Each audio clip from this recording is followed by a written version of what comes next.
In this video, we are going to talk about 4 ways in which Hollywood kind of messed up our relationships and our view of love.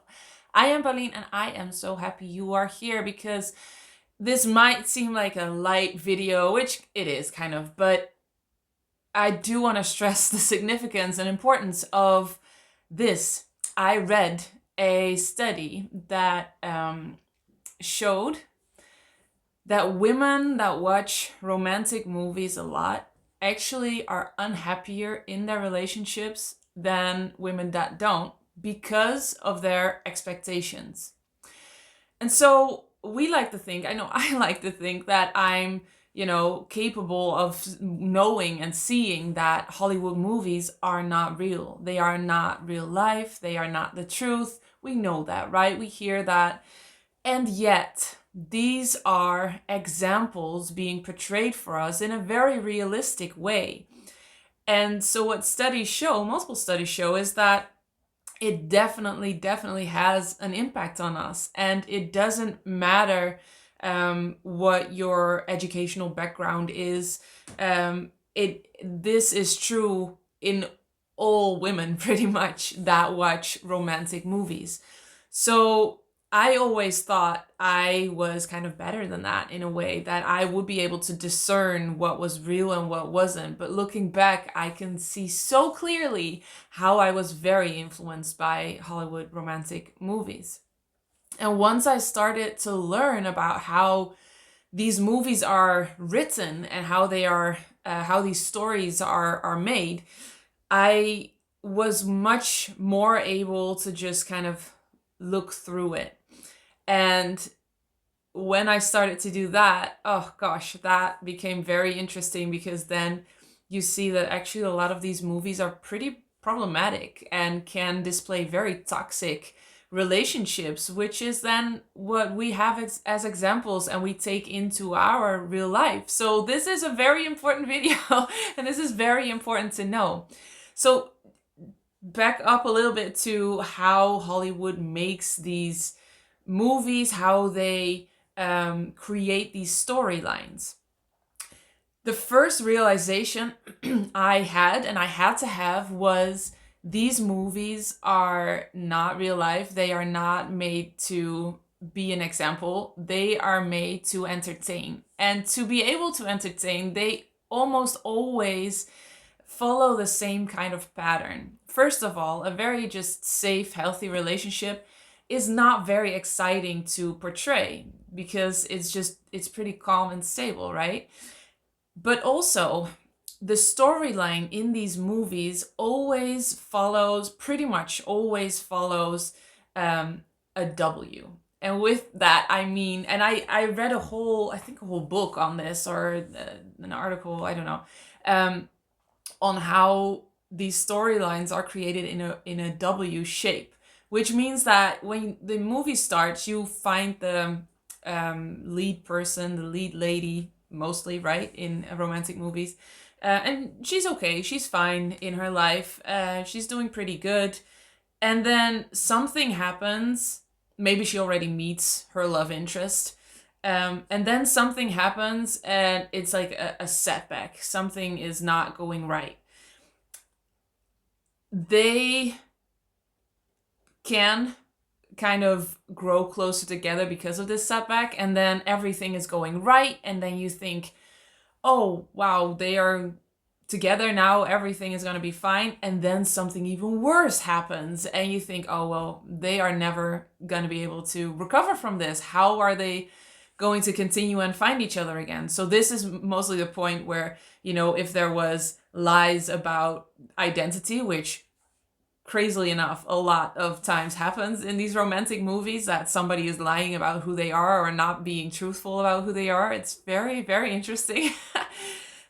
So that's like the low point of the W, the second low point of the W. And then in the end, pretty much all romantic movies obviously have a happy ending. So that is like the W is going up again. So you start with the leading lady is quite okay, then something happens which can bring the love interests closer together, or they have to get over that together, and then everything is going right, and you think, oh, they're good to go now for the rest of their lives. But then even something worse happens, and you think, oh, they're never gonna get over this, and then it goes back up, and everything went all right after all.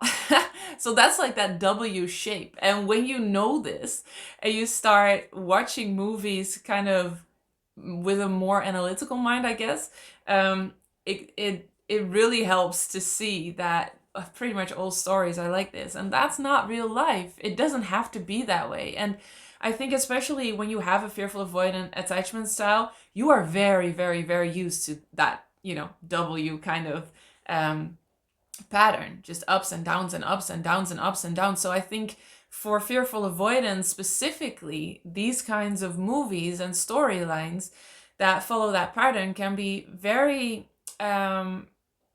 can be a pitfall, because that's already what we're used to. So it's harder to not see it as reality, or not see it as truth, or as a realistic example of a relationship. So having said that, pretty much all those Hollywood stories follow that formula, if you will. There are 4 ways in which Hollywood messes up our beliefs around relationships and love.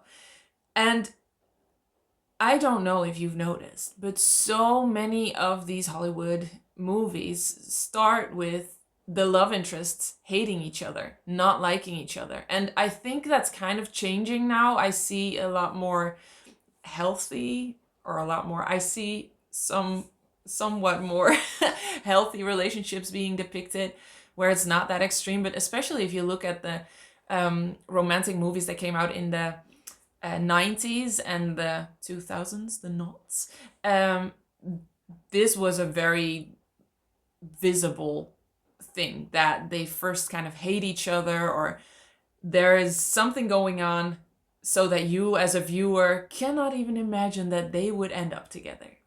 But what this does is it creates this image that you have to be very intense about each other, either intensely hate each other and then intensely love each other. And that intensely hating each other is actually a precursor for intensely loving each other, which is bonkers. It's not true.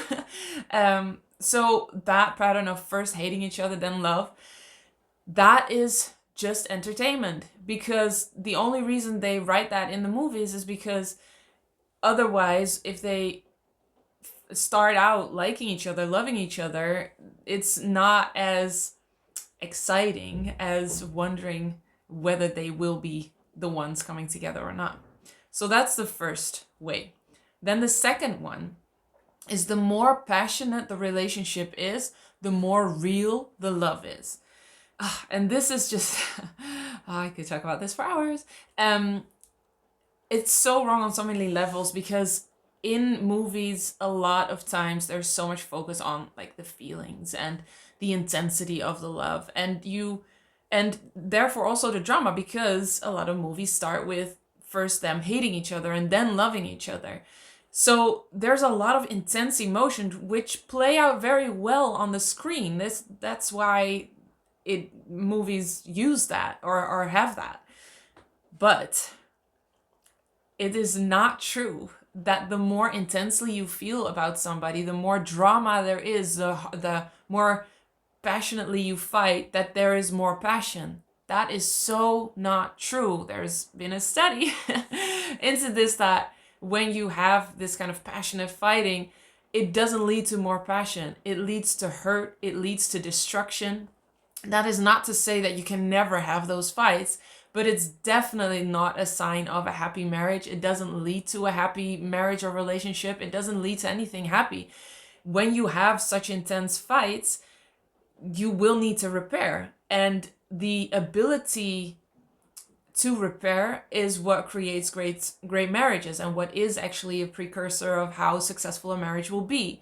So not the passionately love-making, or fighting and then making up, as we are led to believe by Hollywood movies. So that was the second one. And also I want to say that what we kind of learn from these movies, and that ties into my next point, is that the more intense your feeling is about somebody, the more it means that they are the one, or it's true love. And that brings me to my third point. The third way Hollywood messes up our beliefs about love is that in these movies, it's always portrayed as that the safe choice is not the right choice. Oh, and this just, it makes me so angry now, but this was one of the things that tripped me up the most when I was into these movies. That the safe choice was just not the right choice. If you take The Notebook, for example, I mean, that's like the romantic movie of all time, right? You see Noah and Lon, I think his name is. They are compared to each other, and because her relationship with Noah is so intense and also very, very toxic, he is portrayed as the right choice because it wasn't easy, but they did it and they fought their way through it, and because of that they're happy, which is absolute bullshit. And then you have Lon, who is such a respectful, beautiful being who just completely lets her be who she wants to be. And he, thank goodness, he is not portrayed as like the bad choice. There is movies that are way worse at that. But he is the safe choice and therefore not the right choice. And I remember when I started dating Arya, my now husband, I used to have so many doubts about that. Like, am I choosing the safe choice? Am I settling? Am I losing out on somebody that I love intensely because this all feels so safe? And the more I learned about this, but obviously also the more I healed and the more I did this work, I realized that this is such a dangerous narrative to have play out in all these movies, that the safe choice is the wrong choice, because you cannot build a happy relationship or a happy marriage on anything that is not safe. You need a safe foundation. Safety is the foundation of a happy marriage. This is just universal for everyone. You cannot, I repeat, you cannot build a happy relationship on just toxicity and unhealthy patterns. It is not a healthy relationship then. It might be codependency. It might be addiction to certain chemicals and hormones that you have. But it's not love, and it's not a precursor for a happy, long-lasting marriage. So I think I actually might make a whole nother video on this whole safe is not the right choice thing, because boy, oh boy, does this have an influence, especially on us fearful avoidants that already tend to look for excitement and drama and intense emotions. So the fourth one is, if you do happen to see a happy couple, a happy marriage, a happy relationship in a movie, you know something is about to happen, right?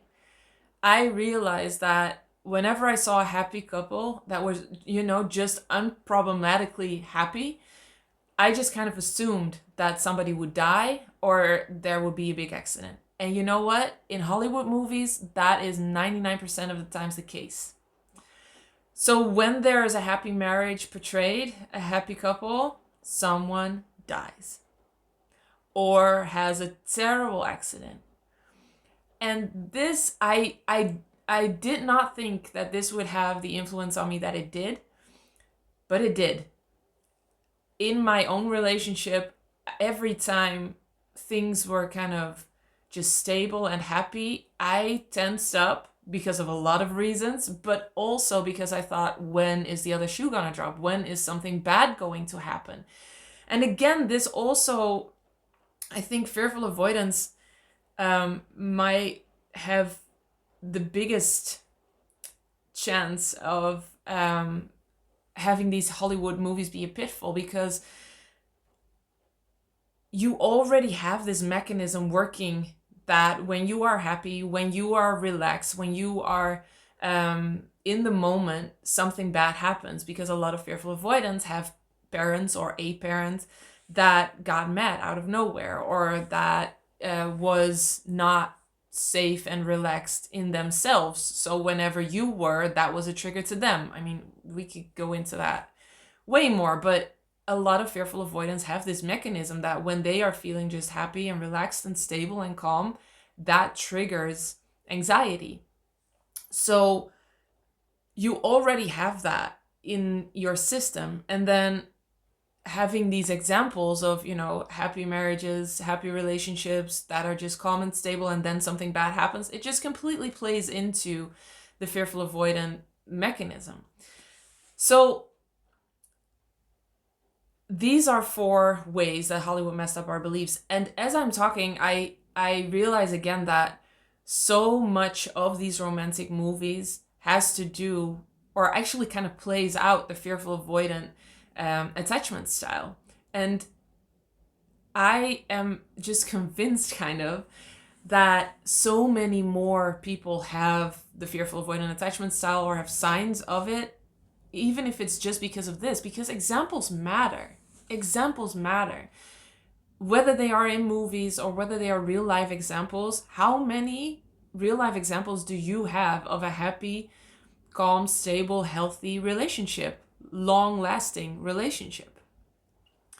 So I realized that I didn't. And it was partly because of, realizing that movies aren't real, and truly realizing that I thought, okay, so then I need good examples, but where are they? We don't hear the stories of people being happily married for over 40 years, That's just because it's not that interesting, because it's not that exciting, but it is interesting because this is our life. This is our these are our relationships. And then you need good examples to kind of see where you're going, and to see what things are important and what things are not important. So really, truly, partly based on this, the fact that I missed these real life examples and I only had these Hollywood examples, I decided to interview 100 couples who have been happily married over 40 years and hear their stories, to have real life examples. And I'm so happy I did, because I heard so many things that I did not see in those movies,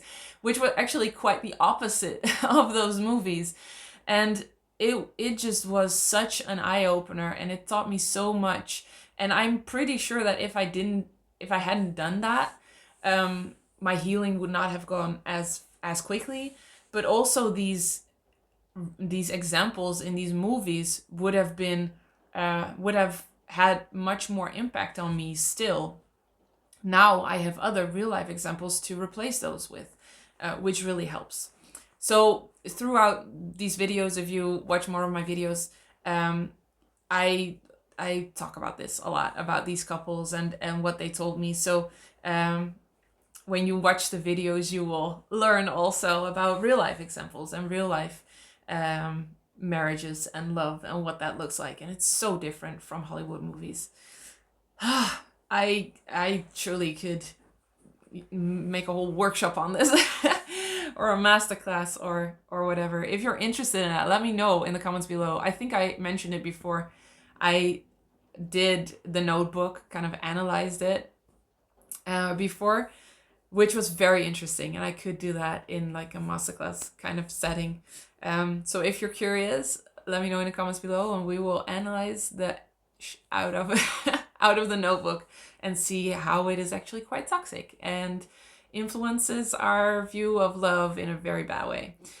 Yeah, let me know if this was new to you. Maybe you already knew this, and what kind of influence you think Hollywood movies made on you. As always, I am so happy you are here, and I will see you in the next one.